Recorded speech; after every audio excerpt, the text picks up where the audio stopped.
The Shadow Garden.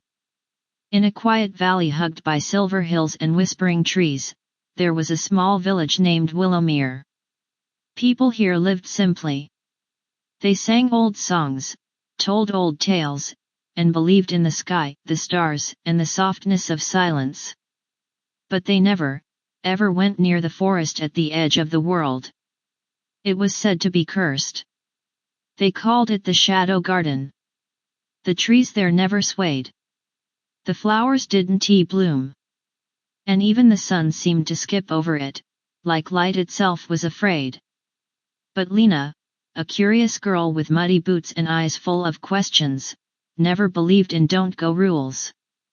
One day, while chasing her dog Toto, she slipped past the edge of the village and into the outer fringe of the Shadow Garden. Toto barked once and vanished behind the trees. Lena called his name. No answer. She stepped in. At first, it was cold and strange. The air didn't feel like air. It felt like a breath being held. Every leaf was gray. Every flower bowed its head, like it was mourning. She followed the paw prints through twisting paths and thick fog, whispering for Toto. Then she saw the gate. It wasn't a real gate, not like iron or wood. It was a gate made of light and vines, pulsing slowly, wrapped around a tall stone marked with a glowing spiral. As she stepped closer, the gate opened. Not with a sound, but with a feeling like something recognizing her. On the other side was something impossible. The Shadow Garden was alive. But not with color, with stories. Every tree was shaped like a memory. One looked like a sleeping child. Another like a ship frozen in a storm. The air shimmered with whispers. The sky above was twilight, and stars blinked in patterns like eyes. And then she saw him. A boy, her age, with dark hair and pale skin, sitting by a pond that reflected not her face, but her fears. His name was Neo. "I've been waiting for you," he said softly. Why? Lena asked. "Because you're the one who remembers." "Remembers what?" "The truth." Neo explained that the Shadow Garden wasn't cursed. It was a memory vault, a magical realm where forgotten dreams and discarded emotions came to rest. It was created by dream weavers, ancient beings who stored the world's fading wonders to protect them from being erased. But something had gone wrong.